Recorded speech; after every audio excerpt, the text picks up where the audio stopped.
यसको काउन्टर हुन्छ, एमाले त्यो काउन्टर गर्नुपर्छ।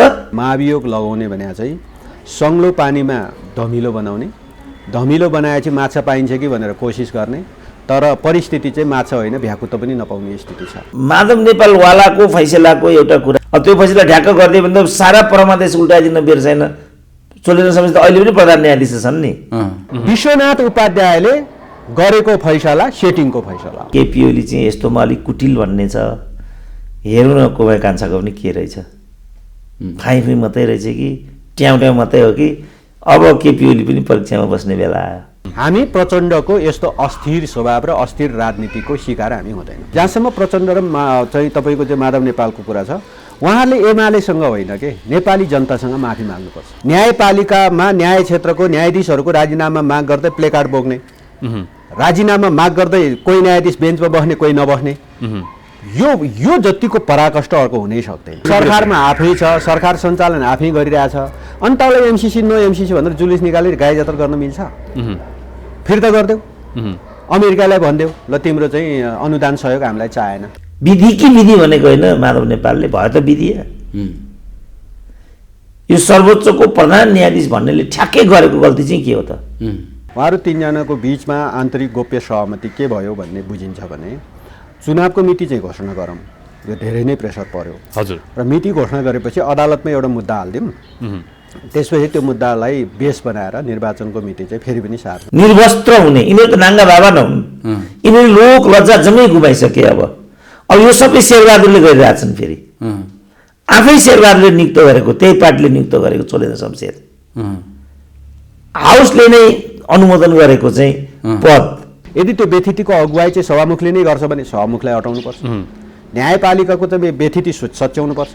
यदि न्यायपालिकाको व्यथितिमा चाहिँ अगुवाई प्रधान न्यायाधीशले गरेका छ, अरू सर्वोच्चका अरू न्यायाधीशहरूले गरेका छन् भने उहाँहरूलाई हटाउनुपर्छ। ल चोलेन्द्रले त्यसलाई निष्प्रभावी बनाए, अनि हाउस तपाईँहरू के बन्ने यस्तो सोधिदिनुहुन्छ कि हिसाबबाट सोध्नुहुन्छ मलाई भन्नु त?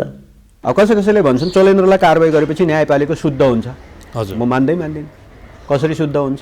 अब एमसिसीमा उपयुक्त न्यायाधीश त्यहाँ, किनभने चोलेन्द्रले त के निर्णय गरिदिनु थाहा छैन। कम्फर्टेबल चाहियो, कम्फर्टेबल त्यहाँ चाहियो भने एउटा तेस्रो नम्बरमा यो छ। एमसिसीलाई पार्लियामेन्टमा लिएर गएको हामीले नै हो। हामी त त्यो पारित गर्छौँ, संशोधन गर्छौँ। मैले अघि नै भने तपाईँ र म बोलेर संशोधन हुँदैन, संशोधन हुने थलो नै पार्लियामेन्ट हो नि। पैसा खाएर सुरेन्द्र खिलले अन्तर्वार्ता।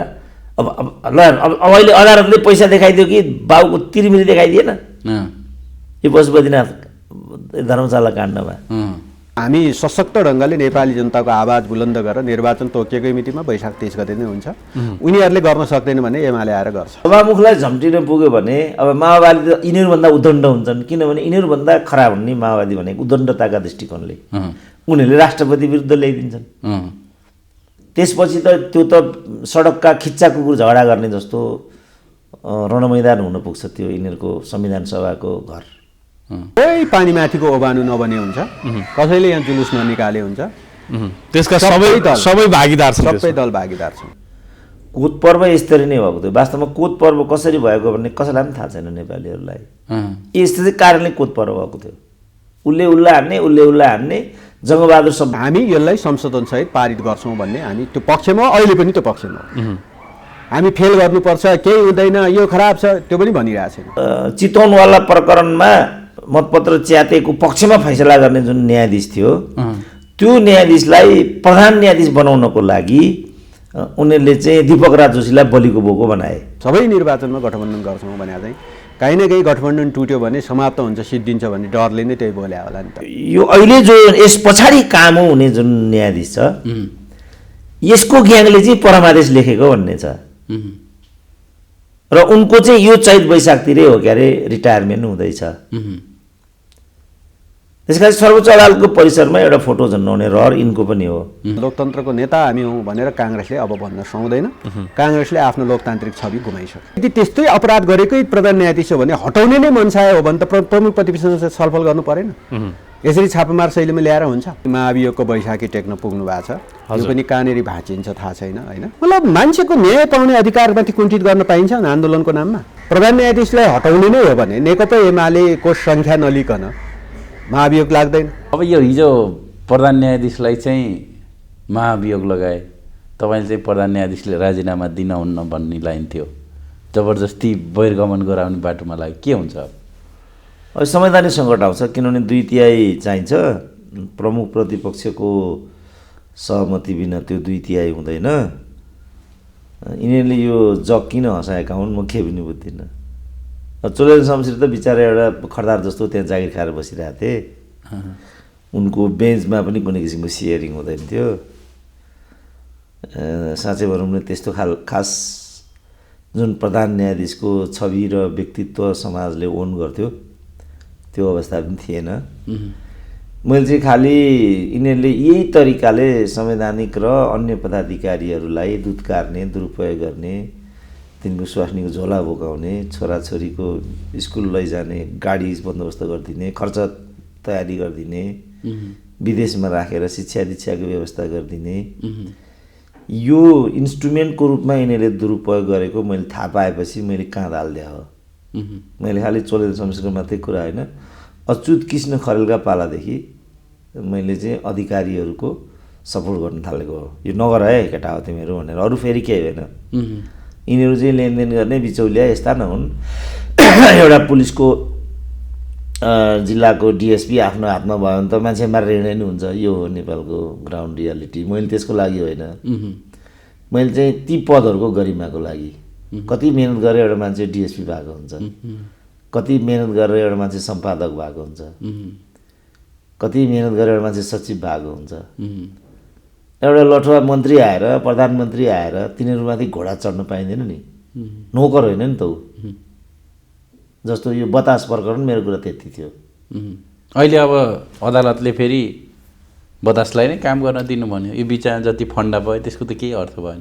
ऊ त्यति बेलासम्म पूरणीय उसको चाहिँ व्यक्तित्वमा ड्यामेज भयो नि त। त्योको लागि लडेको म चाहिँ, किन भोलि त्यो तपाईँलाई हुन्छ नि त, पर्सि मलाई हुन्छ।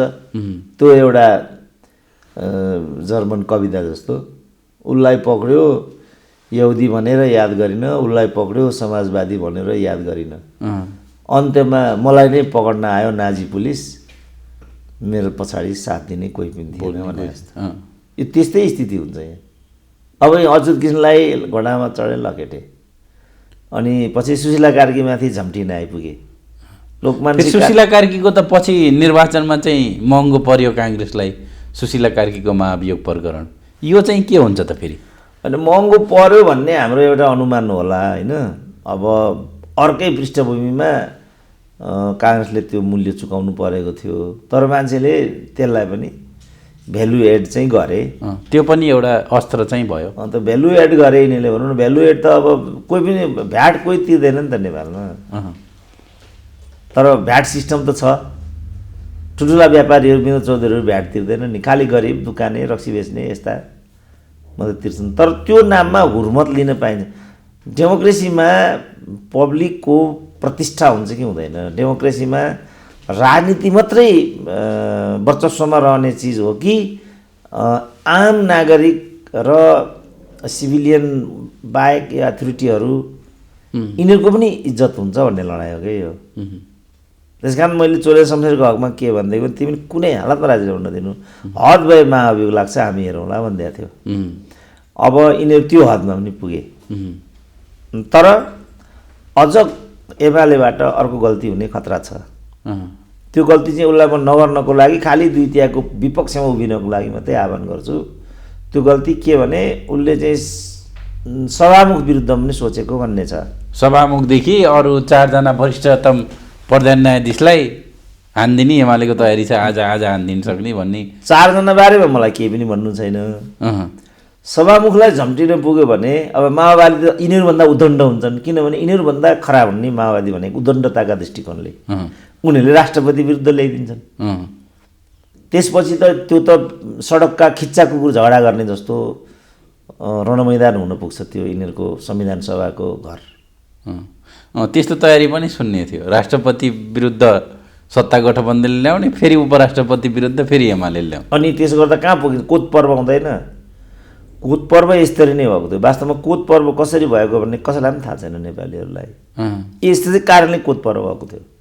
उसले उसलाई हान्ने, उसले उसलाई हान्ने, जङ्गबहादुर सबभन्दा कसैको पनि नहुने फेरि होइन जित हार भन्ने कुरा अर्को पो जित केलाई भन्ने समस्या हुन्छ नि त फेरि जित केलाई हुने अब यो महाभियोग प्रकरणमा जित कसैको हुँदैन, कसैले 2/3 पुर्याउन सक्दैन। होइन जित केलाई भन्ने प्रश्न आयो। बिपी कोइरालाले के भनेको थियो भनेदेखि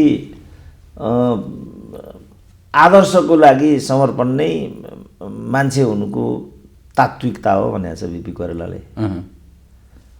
अब केलाई जित भन्ने त तपाईँ त राजनीतिमा असफल हुनुभयो भन्यो एउटा तपाईँ जस्तै पत्रकारले, कसरी असफल भएर भने बिपीले।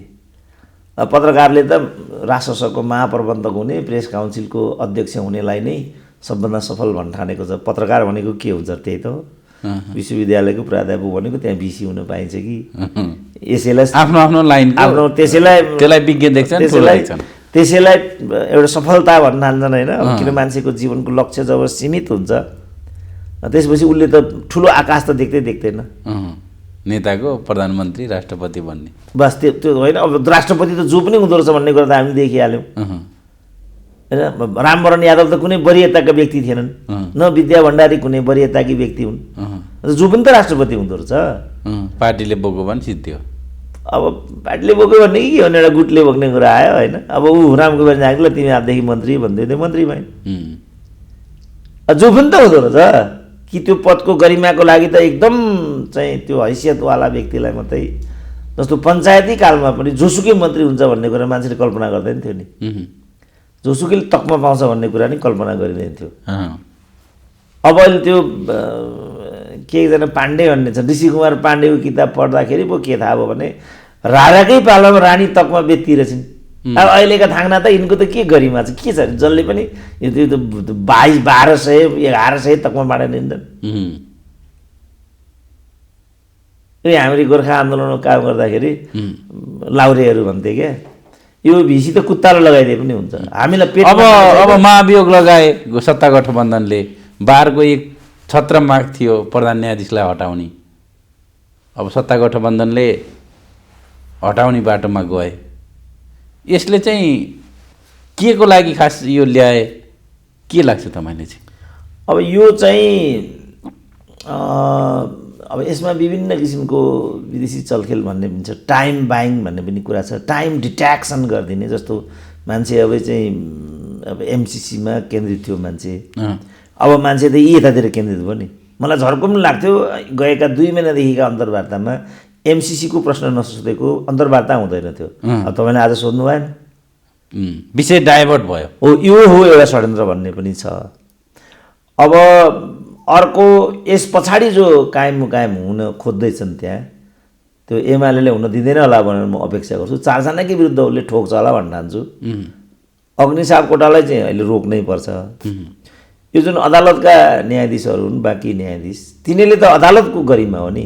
त्यो बार र यिनीहरूको पछाडि लागेर यो गर्नु नहुने। किन न्यायाधीशको गरिमा स्खलित हुन्छ नि। म नेपाल प्रहरीको हकमा पनि यही कुरा र अरू निजामती कुटनीतिको क्षेत्रमा पनि यही कुरा भन्थे।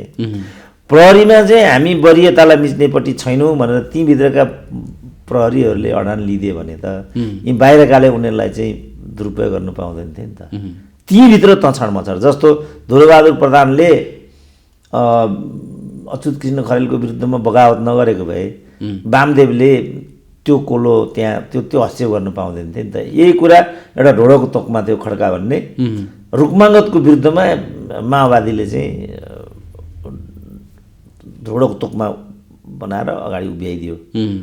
अब सेनाभित्र पनि यो चाहिँ बाढी पस्यो, प्रहरीभित्र पनि पस्यो, निजामतीभित्र त अब के यो अहिलेको प्रमुख सचिव चाहिँ परराष्ट्रबाट आउनै नमिल्ने भन्ने मैले सुनेको थिएँ। अब विदेशी सेवामा पनि यिनीहरू यही गर्छन्। जस्तो कुटनीतिक क्षेत्रमा चाहिँ गैर कुटनीतिक सेवाको मान्छे लान नपाउने कानुनी व्यवस्था भन्ने माधव कुमार नेपालले त्यो कानुनी व्यवस्थालाई पनि भाँडेर आफ्नो भाइलाई हङकङको महामारी दूत बनाइदिए। त्यसैले मान्छे होइनन् क्या यिनीहरू। त्यसपछि राजदूतमा पनि सिस्टम तोडियो, त्यसपछि हरेकमा तोड्दै त्यसरी। त्यसपछि होइन, त्यो हदसम्म उनीहरू बेइमानी गर्छन्, जे पनि गर्छन् यिनीहरू। एउटा लठोलाई लगेर चाहिँ होइन, एउटा जेटिएलाई लगेर अर्थमन्त्री बनाइदिने होइन, चुनाव हारेको दुम्बालाई लगेर राष्ट्रिय सभामा छिराइदिने, मूर्ति चोरलाई मन्त्री बनाइदिने हो यस्तो खालको गर्छन् के अब मूर्ति चोर मलाई त भन्नु लाग्छ कुटलान् फेरि डनरले जे पनि गर्ने मात्रै भनौँ न अहिले अब प्रेम आलेले त पैसा खाएर सुरेन्द्र ल भन्नु त कति पैसा दिनुभएको छ तपाईँले पैसा खाएर सुरेन्द्र घिमिरे अन्तर्वार्ता अब ल अब अहिले अदालतले पैसा देखाइदियो कि बाउको तिरिमिरी देखाइदिएन यो पशुपतिनाथ धर्मशाला काण्डमा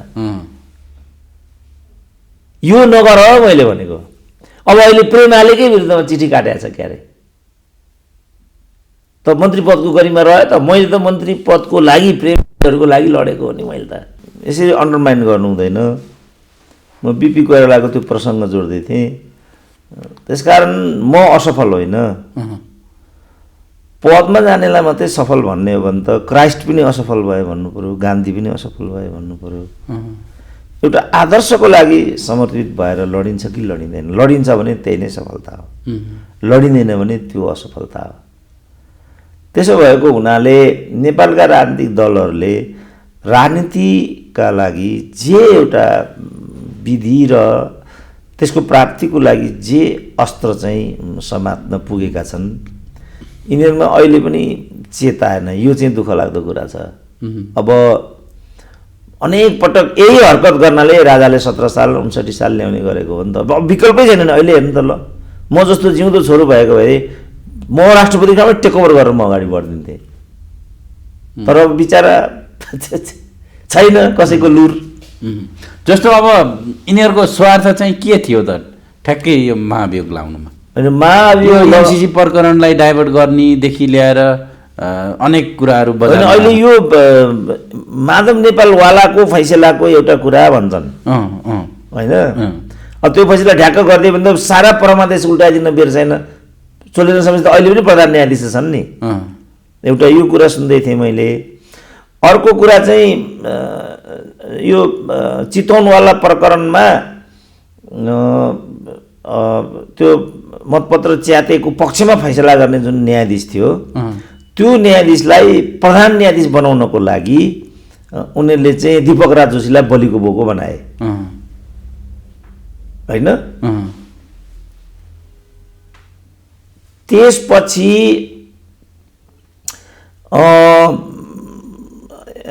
यो अहिले जो यस पछाडि काम हुने जुन न्यायाधीश छ यसको ग्याङले चाहिँ परमादेश लेखेको भन्ने छ र उनको चाहिँ यो चैत वैशाखतिरै हो क्यारे रिटायरमेन्ट हुँदैछ त्यस कारण सर्वोच्च अदालतको परिसरमा एउटा फोटो झन्डाउने रहर यिनको पनि हो जसरी परमादेशको आदेश दिए बापत पुरस्कार यस त्यो भन्ने पनि त्यो चाहियो त्यो भन्ने पनि छ अब एमसिसीमा उपयुक्त न्यायाधीश त्यहाँ किनभने चोलेन्द्रले त के निर्णय गरिदिनु थाहा छैन कम्फर्टेबल चाहियो कम्फर्टेबल त्यहाँ चाहियो भने एउटा तेस्रो नम्बरमा यो छ चौथो नम्बरमा चाहिँ यो न्यायाधीश यो राणाले चाहिँ केपी ओलीको मतियारी गर्यो भन्ने छ क्या यो जम्मैलाई एक ठाउँमा राखेर चाहिँ दण्डित गर्न यिनीहरू उद्धत भएर यो गरिरहेछन् अब यति मात्रै गर्ने बित्तिकै पदाधिकारी त निलम्बनमा गइहाल्दो रहेछ निलम्बनमा गइहाल्यो त्यो त अर्को त कामो भइगयो नि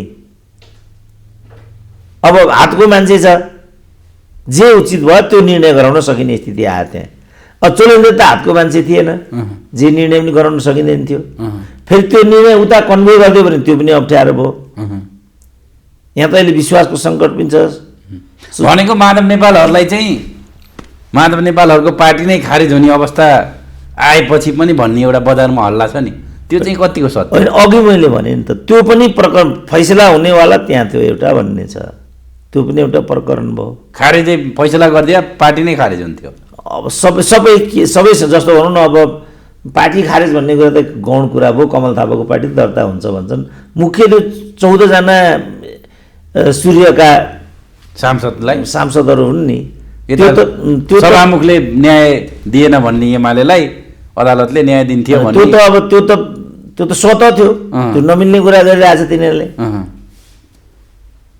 त यो सबैको कोपमा चोलेन्द्र शमशेर परेको भन्ने छ तर यो जे भने पनि यो ठिक भइरहेको छैन किनभने एक त यसले परम्परा पनि बिगार्छ अब अहिले भनौँ न अधिकांश संयन्त्रहरू त अब त निष्प्रभावी छन् नि होइन, अख्तियार पनि निष्प्रभावी नै छ, किनभने खड्ग ओलीको गलत विधिबाट उनीहरू त्यहाँ पुगिरहेछन्, उनीहरूसँग पार्टिसनको पनि आरोप छ, निर्वाचन आएको हो एउटा चुइक गर्दा स्थानीय निर्वाचनमा यताउता मात्रै गर्दाखेरि आयो खड्ग ओलीको दलाल हुन थालिहाले, कोही चुइक केही गर्न पाउँदैन क्या अहिले को हो भन्ने। हामी क्लासमा जाँदाखेरि मैले चाहिँ रिटायर भएका दिन लामो सास फेरेको थिएँ क्या, हेलमेट लाएर क्लासमा जानु पर्यो, कति बेला कसले कुट्दिने हो, कसले कालो मुसो दलिदिने हो, केही ठेगान हुँदैन। अरू चाहिँ डेट अफ बर्थ घटाएर भए पनि बढाएर भए पनि सर्भिसको पिरियड बढाउँछन्, मेरो चाहिँ पहिल्यै घटाएको रहेछ, मेरो डेट अफ बर्थ चाहिँ जन्मेको भन्दा 2 वर्ष एसएलसीको लागि 16 वर्ष भनेर दाइले त्यो गरिदिएर रहेछ। 4 वर्ष अगाडि नै रिटायर भएँ म, आनन्द लाग्यो मलाई, रिफ्रेस एकदम त्यो अवस्था गराइदियो क्या यिनीहरूले। अब हिजो सत्ता गठबन्धनले प्रधान न्यायाधीशलाई हाने, आज अब एमाले न्यायाधीश र सभामुखलाई हान्ने भन्ने चर्चा छ नि। यो होइन, सभामुखलाई हान्यो भने फेरि राष्ट्रपतिलाई हान्छन्, कोट पर्व हुन्छ नि त त्यसपछि त, त्यस कारण त्यो हदमा जानु म उचित देख्दिनँ। यो न्यायालयभित्र चाहिँ उनीहरूले लडे हुन्छ, त्यहाँभित्र चाहिँ अब अब एमाले चाहिँ के गर्नु पर्यो त ठ्याक्कै? 4 जनाको विरुद्ध परमादेश ल्याउनु पर्यो, यिनीहरू ठन्डा भइहाल्छन् नि। 4 जना मात्रै? 4 जना मात्रै, सभामुखलाई छुन भएन। 4 जना मात्रै पनि म अझ भन्न किन चाहन्न भने त्यसपछि एमालेकै पार्टीको त्यहाँ न्यायाधीश हुन मुखमा बसेको भए फेरि उसको लागि भनिदिन्छन् यिनीहरू, उसलाई पनि यिनीहरूले ल्याइदिन्छन्। 3 जना मात्रै, यी 4 जनाको जुन मतियार हो त्यो नाइकेलाई मात्रै छुने गरी 3 जनालाई मात्रै गरे राम्रो हुन्छ, त्यसपछि चौथो नै काम हुन्छ। अनि हिसाब किताब गरेर जसलाई जति कुट्नु पर्ने छ, जसलाई जति तास्नु पर्ने छ तास्ने, निर्वस्त्र हुने। यिनीहरू त नाङ्गा बाबा नहुन्, यिनीहरू लोक लज्जा जम्मै गुमाइसके। अब यो सबै शेरबहादुरले गरिरहेछन्, फेरि आफै शेरबहादुरले नियुक्त गरेको, त्यही पार्टीले नियुक्त गरेको चोलेन्द्र शमशेर हाउसले नै अनुमोदन गरेको चाहिँ पद संसदले नै, अब उनीहरू नै यस्तो गर्दैछन् भनेपछि यी कतै तलका मान्छे हुन्छ। लज्जाबोध हुनुपर्ने शेरबहादुरलाई। अब माओवादी त अगाडि आइहाल्यो, उसलाई त संसदीय व्यवस्था भनेको कुत्ताको मासु, भैँसीको टाउको देखाएर कुत्ताको मासु बेच्ने ठाउँ हो भन्ने सिद्धान्तै हो उसको त। नङ्गे झार बनाइदिन्छ त्यो संसदीय भन्ने जुन सिंहदरबार छ, नाङ्गे झार बनाइदिन्छ, तर भित्र जो वस्तु देखिन्छ त्यो वस्तु शेरबहादुरको हुन्छ। स्वतन्त्र न्यायालय भन्ने काङ्ग्रेसले पटक पटक चाहिँ किन न्यायालयमाथि हमला गर्छ त? होइन, यो सरकार चाहिँ शेरबहादुरको पनि होइन, नेपाली काङ्ग्रेसको पनि होइन, प्रचण्डको हो भन्छु नि म। अब अहिले तपाईँ देख्नु न, एमसिसी काण्डले प्रचण्ड हाम्रो यो सरकारै जान्छ, बस्ने नैतिक अधिकार हुँदैन, फलानु हुन्छ भन्छन् प्रचण्ड।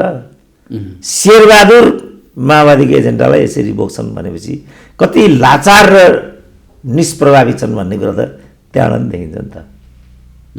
शेरबहादुर प्रचण्डको कार्यकर्ता बने, त्यतातिर नजाउँ न, राजनीतिक भाषा यसरी राजनीतिक भाषा मिलेन, कार्यकर्ता सार्यकर्ता भन्ने अर्कै कुरा भयो। यसको राजनीतिक भाषा चाहिँ के हुन्छ भने अहिलेको सरकार काङ्ग्रेसको पनि होइन, देउपाको पनि होइन, प्रचण्डको हो। रिमोट प्रचण्डको हात आउँछ, त्यति हो कुरा यसको राजनीतिक रूपमा। अब कार्यकर्ता सार्यकर्ता अब यसले चाहिँ जुन राजनीति तरङ्गित छ नि, जनताहरूमा चाहिँ के हुने हो कसो हुने हो भन्ने खालको एउटा त्रास छ नि। अनि जनता अभ्यस्त भइसक्यो। अब जनता अभ्यस्त भइसक्यो र उसले मन बनाउनुपर्छ, जसलाई तिमीहरूले आफ्नो घाँस काटेर यहाँसम्म पाल्यौ ताल्यौ। मलेसियामा भाँडा मान्छ तर ऊ यहाँ लेबी पठाउँछ, देशको चिन्ता गर्छ, देशको चिन्ता गरे त ऊ किन भाँडा मान्छ जान्थ्यो र पार्टीको चिन्ता गर्छ। हाम्रो माधव कमरेडको के हुन्छ भन्ने चिन्ता छ उसलाई। देश पार्टी भन्ने त सुनेकै छैन उसले। हाम्रो कमरेड ओली उहाँ रेमिटेन्स पठाउँछ, यहाँ चाहिँ नेतो भन्ने 2 करोडको गाडी चढ्छ, यो राम्रो भएन भन्यो भने कुट्न आउँछ। त्यसकारण जम्मैले हामीले के गर्यौँ भनेर फर्केर हेर्नु पर्यो। हाम्रो राजस्व, हामीले तिरेको कर, हाम्रा पुर्खाहरूले बनाएको देश के को लागि थियो त हिजो? यो लोकतन्त्र के को लागि ल्याइएको थियो? यो परमादेश के को लागि जारी थियो? केपी ओलीले यस्तै हरकत गर्छनको विरुद्धमा विधिको शासनको पक्षमा विधि कि विधि भनेको होइन माधव नेपालले, भयो त विधि। यो सर्वोच्चको प्रधान न्यायाधीश भन्नेले ठ्याक्कै गरेको गल्ती चाहिँ के हो त? क्लियर हुनु पर्यो नि। कतिवटा आरोप 21वटा आरोप लाग्यो नि त 21वटा आरोप चाहिँ एमालेलाई नै लाग्यो राष्ट्रपति यिनै यो के योगेश भट्टराईहरूले होइन त्यो लेख्नेहरू यिनै होइन को हो त्यो लेख्ने? आरोप त जसलाई पनि लागेको छ त, कसलाई आरोप लागेको छैन? राजा ज्ञानेन्द्रलाई मूर्ति चोर आरोप लाग्यो, अब अहिले त्यो मन्त्रीलाई तपाईँले मूर्ति चोर भन्नुभयो, केपी प्रचण्डलाई ज्यान मारा भनेको छ, केपी ओलीलाई ज्यान मारा भनेको छ, अहिले करा आरोप लागेको छैन त? जसलाई पनि आरोप लाग्छ नि। अनि आरोप लाग्दैमा त्यो प्रमाणित हुन्छ, तथ्य हुन्छ त? ल भनौँ न, यही कुरा भनौँ न। केपी वीरेन्द्र शमशेरले अदालतलाई चाहिँ निष्प्रभावी बनाए। 108 दिनदेखि बारको आन्दोलन जारी थियो, न्यायालयले गति लिन सकेन, त्यो त फेरि जनताले देखेको थियो। अनि ल चोलेन्द्रले त्यसलाई निष्प्रभावी बनाए। अनि हाउस तपाईँहरू के बोल्ने यस्तो सोधिदिनुहुन्छ कि हिसाबबाट सोध्नुहुन्छ मलाई भन्नु त? अनि हाउस त्यसको कारण यो चोलेन्द्र हो, एउटै ग्याङ हो यो। मुख्य त राजनीति हो नि। कुनै पनि तपाईँको के सडक विभाग प्रभावित छ, समयमा लाइसेन्स पाइन्छ, सिडिओ कार्यालय छ, नागरिकता समय, राष्ट्रिय परिचय पत्र कुन चाहिँ तपाईँको स्वचालित छ भन्नु त? अहिले कहीँ जानुहोस् तपाईँमाथि एउटा सोसियल मिडियामा तपाईँमाथि एउटा चाहिँ मेरो घरमा चोरी भयो, अब नुन ढिकी मौकामा फोर्नुपर्छ भन्छन् पुर्खाहरू। एउटा प्रहरीको डिआइजीसँग मेरो चिन्जान थियो, मैले फोन गरेँ, धन्न फोन चाहिँ उठायो, नचिने जस्तो गर्यो मलाई। अनि मैले हजुर यस्तो भयो भने, ए ल म पठाइदिन्छु भने, अहिले 1.5 वर्ष भयो, नो रेस्पोन्स। तपाईँलाई त यो थाहा पनि छ। त्यसपछि तपाईँले एउटा असैकी इन्सपेक्टरलाई प्रयोग गर्नुभयो, तुरुन्तै 10 मिनटमा मेरो घरमा चाहिँ पुलिस आइपुग्यो। 10 मिनटमा मैले डिआइजी प्रयोग गरेँ, नो रेस्पोन्स। तपाईँले इन्सपेक्टर प्रयोग गर्नुभयो, immediate response, but no result. हामीलाई त रिजल्ट चाहियो नि। मेरो घर तपाईँ पत्यार गर्नु होला। त्यसपछि मेरो घरमा चाहिँ सबै मान्छे त्यहाँबाट आत्तिएर डरले त्यहाँबाट निस्केर गयो। एउटा फ्ल्याट भाडामा लाएर म नुन तेर्न खाल्थेँ, मेरो छाकै बन्द भयो। अहिले त्यो स्थिति छ नागरिकको। के चाहिँ चलिरहेछ त? प्रहरीले काम गरिरहेछ नेपालमा, पानी आउँछ नेपालमा, खानेपानी के गरेर बसिरहेछ त? 57 सालदेखि मेरो घरको धारामा पानी आउँदैन, म किनेर पानी खान्छु। 1100 शुल्क चाहिँ 1100 मिनिमम। लाइसेन्सको ट्रायल दिन 2 वर्ष कुर्नुपर्छ। अनि के चाहिँ चलाएको? खालि त्यो एउटा ल्याङ्ग्रो अदालत, त्यस्तो मरेको अदालत जसको प्रधान न्यायाधीश चोलेन्द्र शमशेर हो। चोलेन्द्र शमशेरलाई प्रधान न्यायाधीश बनाएको हामीले हो।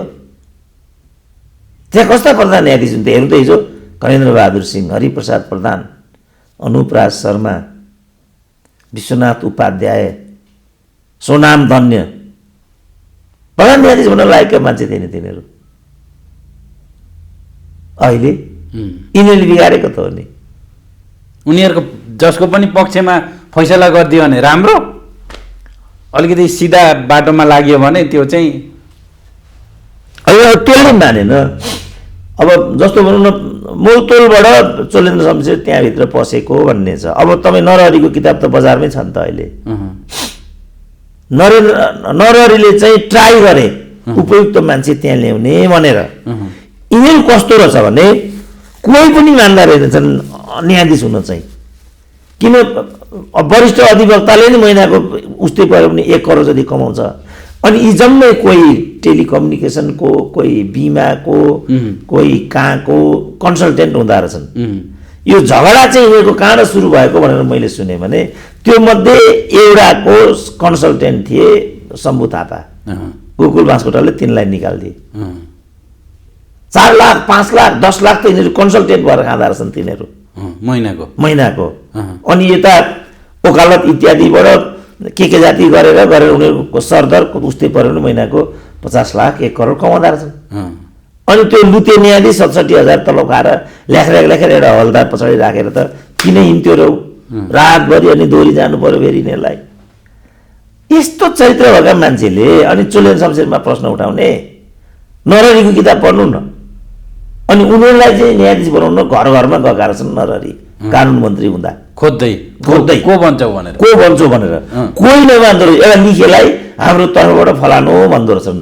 अनि त्यो लिखेलाई त्यहाँ न्यायाधीश बनाएर अनि मोलतोल गरेर सेटिङबाट फैसला गर्दै महिनाको 50 लाख कमाउने मात्रै त्यहाँका मान्छेको त धन्दा रहेछ। अब त्यस्तालाई बोकेर हामी हिँड्न सक्दैन थियौँ। अनि खबरदार चोलेन्द्र शमशेरलाई, मै हुँ चोलेन्द्र राजेन्द्र नदिनु भन्ने मान्छे नै मै हुँ। र अब म यसको काउन्टर हुन्छ, एमाले त्यो काउन्टर गर्नुपर्छ। परमादेशी समूहको 3 जनाको विरुद्ध 4 जना होइन, फेरि चौथो जो न्यायाधीशलाई पनि गऱ्यो भने यिनीहरूकै पार्टीको फेरि अर्को एउटा दुम्बा बसिरहेको छ त्यहाँ न्यायाधीश भएर क्युमा। भनेको एमाले अब अघि बढ्नुपर्छ होइन, अघि बढोस् पछि बढोस् यसको तपाईँको चाहिँ होइन एमाले अघि बढोस् होइन। उसले चाहिँ अब यसको स्वभावतः उसले इन्काउन्टर गर्ला जस्तो मलाई लाग्छ। तर मैले त उसलाई अघि पछि भन्दा पनि कसरी मैले मत्थर बनाउन खोजिरहेको छु भने अग्नि सापकोटाको विरुद्ध नल्याउनु, किन त्यसले अराजकता सिर्जना हुन्छ। चारै परमादेशीको यो मतियारीको जुन ग्याङ छ चारैको विरुद्ध पनि नगर्नु, खालि 3टाको विरुद्ध मात्रै गर्नु, जसको यो चैतदेखि नै पदावधि सकिँदैछ। उनीहरूले आफू एकचोटि त्यहाँ फोटो झन्डाउनको लागि सब हरकत गरेका भन्ने छ। त यो त दुष्प्रवृत्ति हो नि, यसलाई त हतोत्साहित गर्नै पर्यो नि त। 3टाको विरुद्ध यो ल्याउनु, अनि यिनीहरू ठन्डा हुन्छन्। अनि कहाँ मोलतोल हुन्छ भने तिमीहरू पनि चोलेन्द्रको विरुद्ध फिर्ता, हामी पनि नो दर्ता भन्ने हुन्छ। चोलेन्द्रले जागिर खाइरहन्छन् र फुल अवधि चोलेन्द्रले त्यहाँ जागिर खानुपर्छ। फुल फेरि अब पास हुन सकेन भने त फेरि चोलेन्द्र शमशेर फेरि पाहाडमा आउँछन्, फेरि त्यो फाइल त खुल्ने सम्भावना छ माधव नेपालको। अब त्यो चाहिँ उनीहरूले सोचुन्, किनभने यिनीहरूको केही भर हुँदैन। जस्तो लोकमान सिंहले चाहिँ 23 दिन बालोटारको फाइल दर्ता गराउँदै थिए। त्यो थाहा पाएपछि अप्रत्याशित रूपमा एमाले र माओवादी मिलेर यस्तै गर्न खोजेका थिए।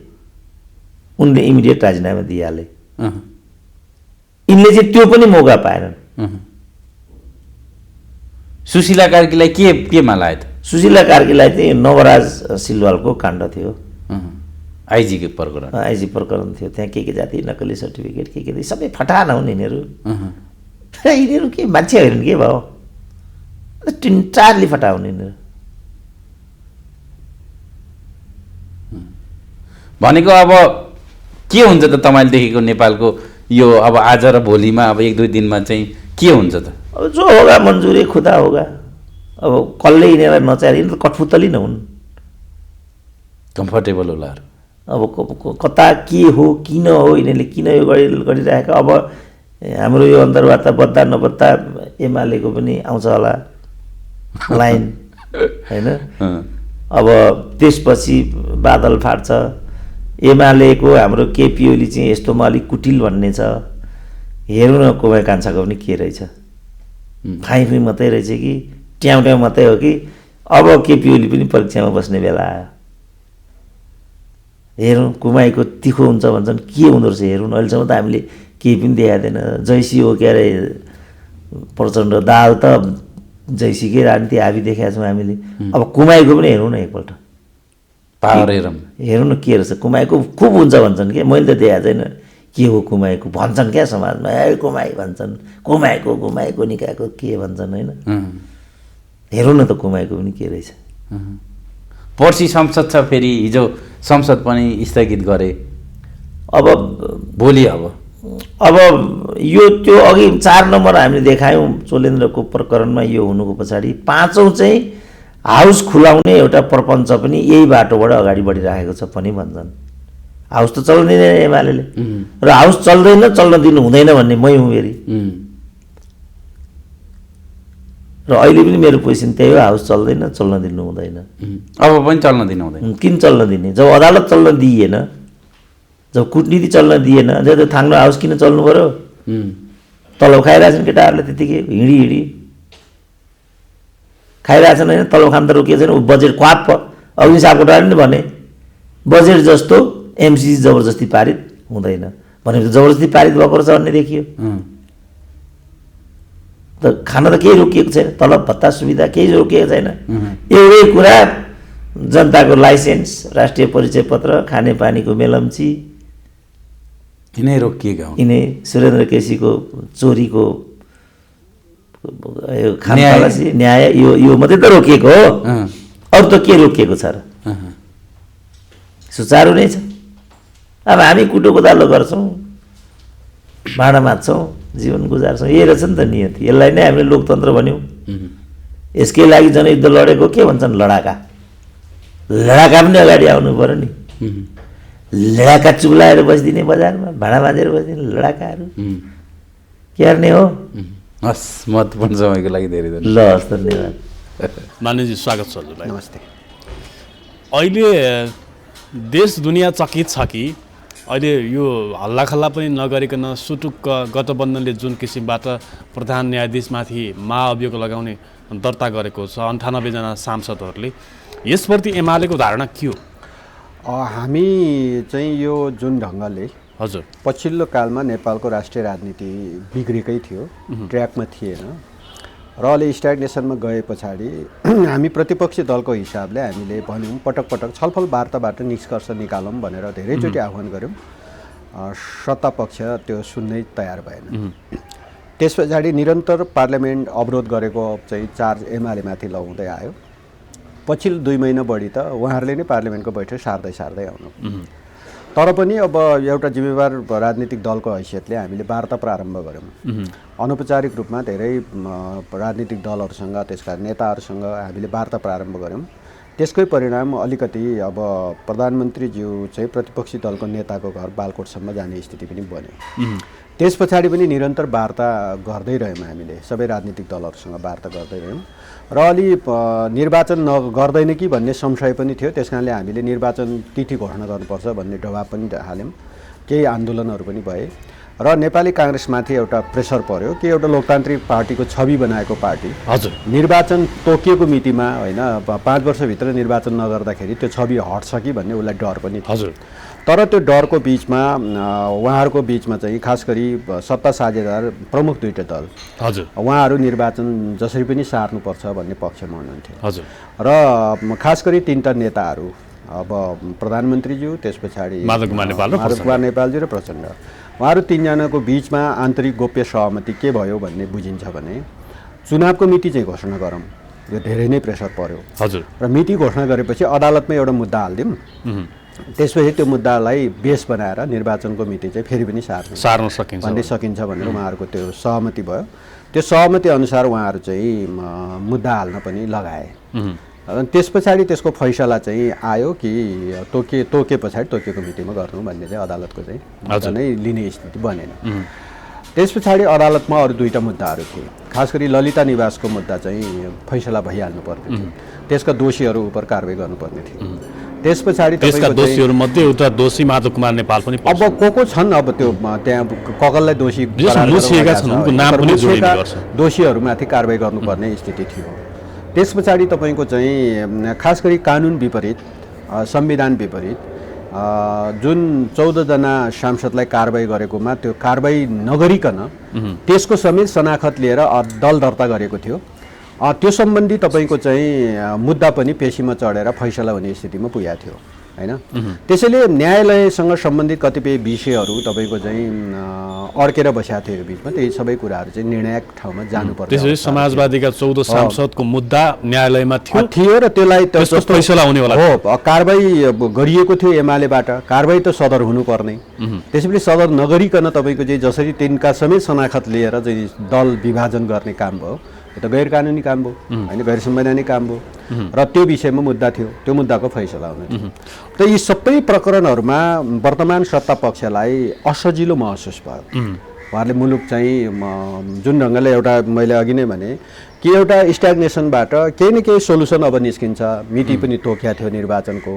अनि त्यस पछाडि कतिपय संविधान कानुन विपरीत भएका कुराहरू अदालतबाट सचिन्छ होला, जनताको पनि हाम्रो पनि आश थियो र ती चिजहरू अब पेशीमा चढ्दै थिए।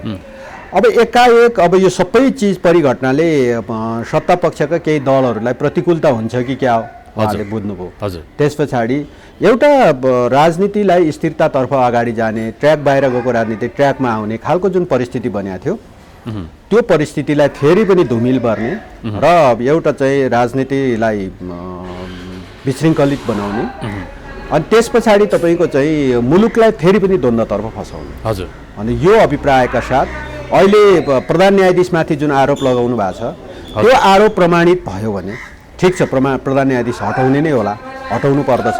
तर हटाउने कुरा गरिरहँदाखेरि संसदको गणितले नै हट्ने हो फेरि, होइन? 2/3 संसदमा चाहिन्छ।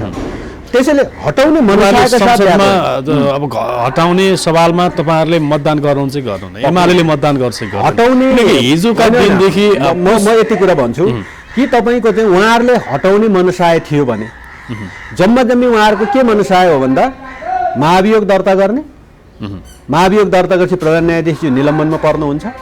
निलम्बनमा परेको त्यो बिचको अवधिमा उहाँहरूले आफ्नो अनुकूलका केही कार्यक्रमहरू गर्ने, केही निर्णयहरू गर्ने। उहाँहरूले त्यो परिस्थिति मात्रै खोज्नुभयो। उहाँहरूले यदि टाइम बाई मात्र खोज्नुभयो।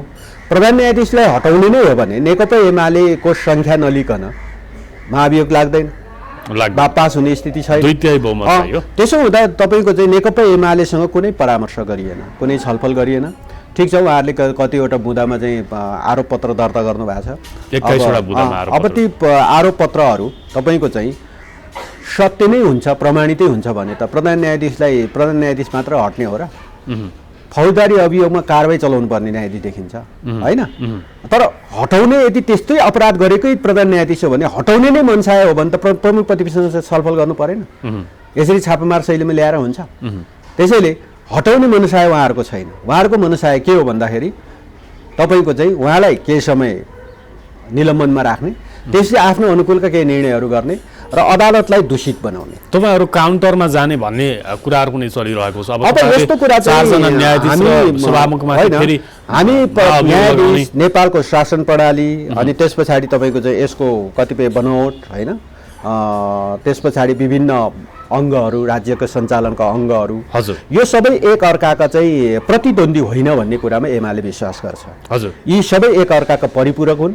न्यायपालिका, कार्यपालिका, व्यवस्थापिका मिलेर नै मुलुकको सत्ता सञ्चालन हुन्छ, मुलुक अगाडि बढ्छ।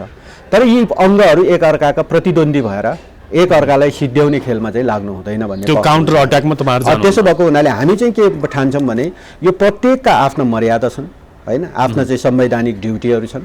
ती मर्यादा र ड्युटीभित्र सबै बस्नुपर्छ। मर्यादा र ड्युटी चाहिँ तपाईँ पालन नगरिकन त्यो बाहिर जाने मिल्दैन। त्यस भएकाले न्यायपालिकालाई स्वतन्त्र, निष्पक्ष, पारदर्शी, जनमुखी बनाउनु पर्छ।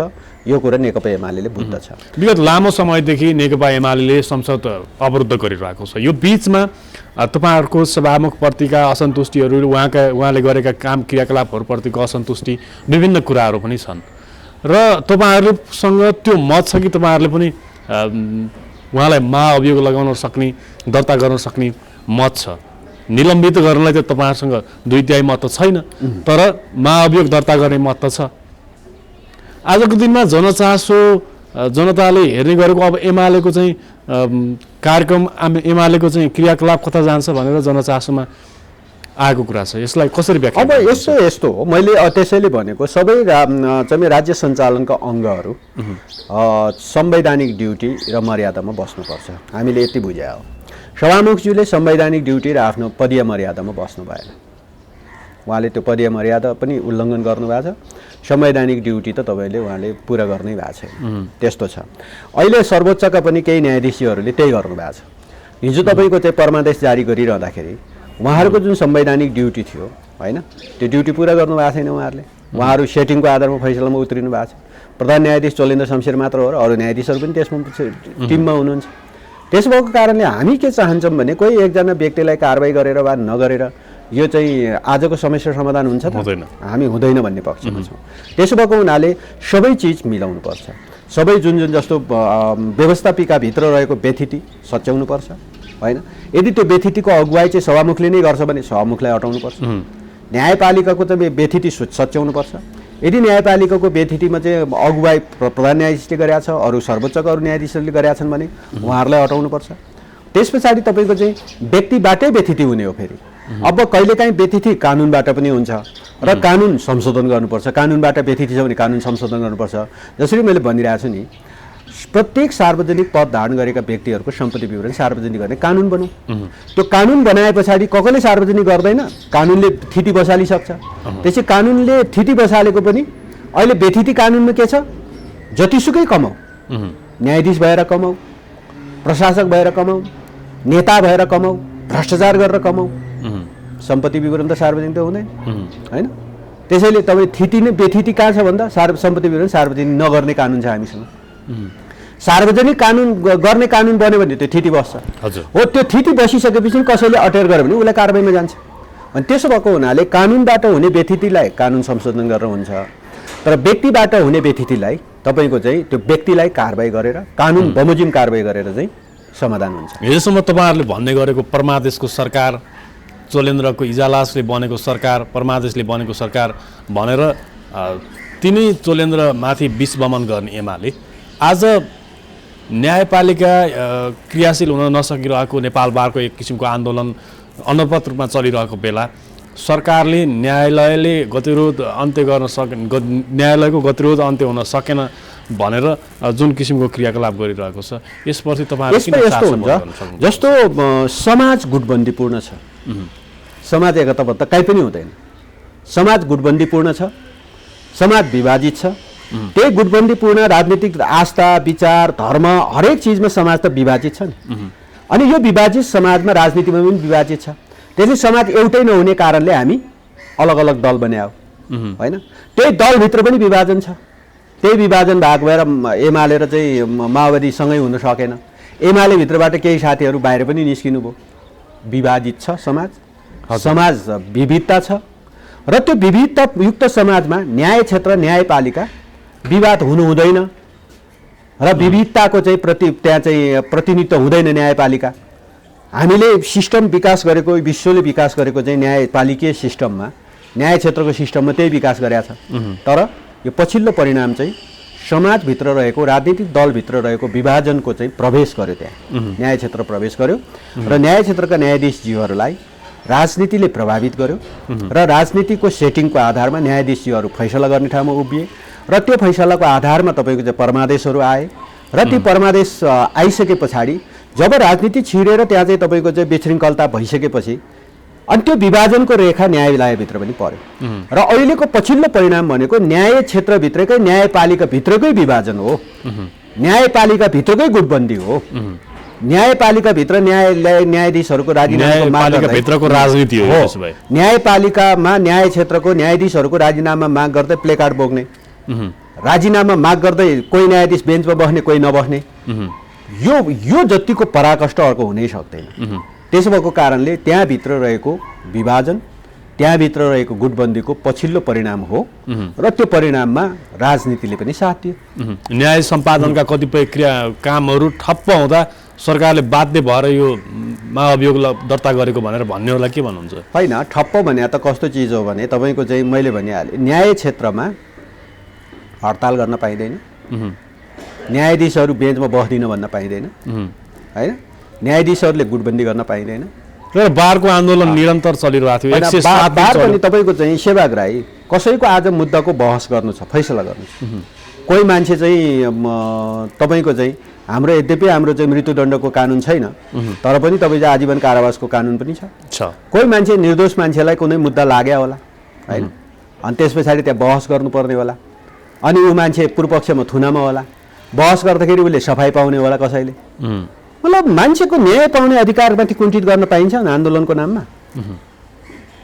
त्यो त तपाईँको चाहिँ वास्तवमा अधिवक्ताजीहरू, वकिलजीहरूले पनि जनताको न्याय पाउने हकको चाहिँ उनीहरूलाई जुन एउटा अधिकार पनि दिइएको छ कि कसैको कानुन व्यवसायी बनेर काम गर्ने जुन अधिकार उनलाई दिएको छ, त्यो गोपनीयताको हक पनि समेत छ उसलाई। मतलब त्यो कुरा समेत रोकेर न्यायाधीशलाई फैसला नगर, बहस नगर, बेन्च नतोक, हामी पनि बहसमा आउँदैनौँ, यो भने के?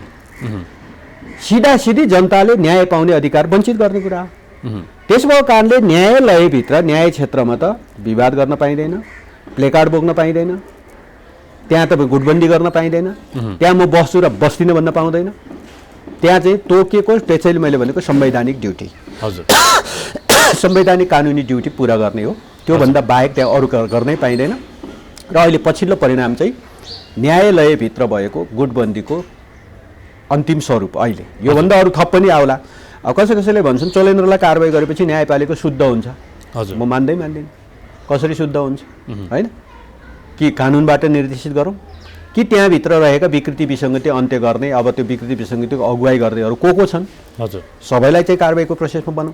त्यसैले नेकपा एमाले के चाहन्छ भने सिङ्गो पाङ्गो रूपमा सिङ्गै न्याय क्षेत्रको सुधारको पक्षमा हामी छौँ। र त्यो सुधार गर्ने क्रममा केही एउटालाई देखाएर अर्कोलाई अब तर्साउने कुरा त होला, तर त्यो उपाय अन्तिम होइन। त्यसैले हामीले न्याय क्षेत्रको सुधार गरिरहँदाखेरि त्यहाँभित्र रहेका विकृति फैलाउन सक्ने, खास गरी अब पछिल्लो कालमा जसरी परमादेश गर्नको लागि उभिएका न्यायाधीशज्यूहरू तपाईँको चाहिँ यता राजनीति क्षेत्रका अगुवा नेताहरूको इन्फ्लुएन्समा, उहाँहरूको आग्रहमा, उहाँहरूको सेटिङमा जुन फैसला गरेर आउनुभयो त्यहाँदेखि नै बिग्रिया छ। त्यो कुरालाई त्यहाँदेखि नै सच्याउनु पर्ने स्थिति छ। अब यो चुनावको पूर्व सन्ध्यामा स्थानीय तहको चुनाव वैशाख 30 गर्छौँ भनेको यो पूर्व सन्ध्यामा जुन किसिमका राजनीतिक घटनाक्रमहरू गठबन्धनले जुन किसिमको महाअभियोग दर्ता गरेको छ, यसले गर्दा अब चुनाव सर्छ कि भन्ने शङ्का उपशङ्काहरू पनि उब्जिएका छन्। अब सरकारको रणनीति चुनाव सार्ने हो कि भन्ने पनि लाग्न थालेको छ। बाध्य भएर चुनाव घोषणा गर्ने ठाउँमा पुग्यो। अदालतलाई फेरि सेटिङ गरेर तपाईँको चाहिँ चुनाव चाहिँ सार्न सकिन्छ कि भनेर कोसिस गर्नुभयो।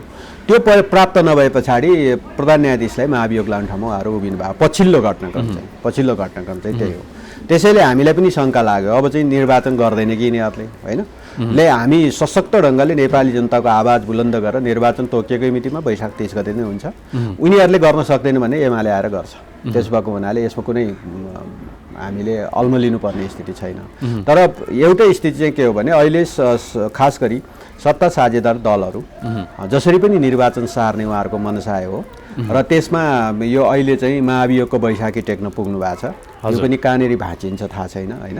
र अर्को कुरा चाहिँ उहाँहरूमा के मनोविज्ञान छ भन्दाखेरि निर्वाचन गर्दाखेरि र त्यहाँ रहेका सत्ता प्रमुख दलहरू मध्ये करिब 2टा दल जति निर्वाचनबाट परिणाम पोजिटिभ आउँदैन भन्ने नै उहाँहरूलाई डर हो। र त्यो डरमा उहाँहरू चाहिँ कहिलेकाहीँ ठुल्ठुलो भाषण लागेको हामी देख्छौँ। हामी गठबन्धन चाहिँ सबै निर्वाचनमा गठबन्धन गर्छौँ भने चाहिँ कहीँ न कहीँ गठबन्धन टुट्यो भने समाप्त हुन्छ सिद्धिन्छ भन्ने डरले नै त्यही बोल्या होला नि त। त्यसो भएको कारणले तपाईँको चाहिँ अहिले प्रधान न्यायाधीशलाई महाभियोग लगाउने भने चाहिँ सङ्लो पानीमा धमिलो बनाउने, धमिलो बनाएपछि माछा पाइन्छ कि भनेर कोसिस गर्ने, तर परिस्थिति चाहिँ माछा होइन भ्याकुत पनि नपाउने स्थिति छ। त्यसैले अहिलेको जुन राजनीतिक स्थितिमा अलि स्थिरतातर्फ अगाडि बढेको तपाईँको चाहिँ निर्वाचन हुन्छ अब ट्र्याकमा आउँछ भन्ने चाहिँ जुन परिस्थिति बनिरहेको बेलामा एकाएक तपाईँको चाहिँ जसरी महाभियोग भनेर आयो यो भनेको चाहिँ परिस्थितिलाई धमिलो पार्ने, गिजोल्ने र एउटा मुलुकलाई द्वन्द्वको चाहिँ चपेटामा फसाउने खालको नियतका साथै उहाँहरू अगाडि बढेको देखिन्छ। पछिल्लो राजनीतिक घटनाक्रममा एमसिसीको विषय राजनीतिक सतहमा थियो, सबैभन्दा चर्चाको विषय थियो।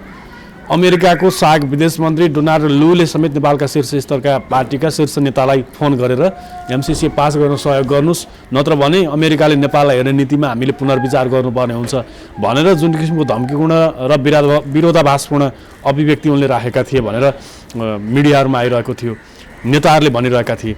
यो बिचमा जुन किसिमको महाअभियोगको क्रियाकलाप हिजो अगाडि बढ्यो, दर्ता भयो, यसले गर्दा एमसिसीलाई अलिकति डाइभर्ट गर्न, यो मुद्दालाई अलिकति डाइभर्ट गरेर अर्को राजनीतिक चर्चा ल्याउन खोजेको हो कि भन्ने पनि कुराहरू छ। खास गरी तपाईँको चाहिँ हो एमसिसीको बारेमा बहस थियो, पार्लियामेन्टमा त्यसको छलफल हुन्थ्यो र सरकारले पार्लियामेन्टमा प्रस्तुत गर्नै पर्थ्यो र सरकारले त्यो त एमसिसी सम्बन्धी विधेयक हो होइन, त्यो संसदमा अनुमोदनको लागि लानै पर्थ्यो र सरकारले त्यहाँ लगिसके पछाडि त्यो सम्बन्धी कतिपय बुँदाहरू संशोधन गर्न लायक छ, गर्नुपर्दछ।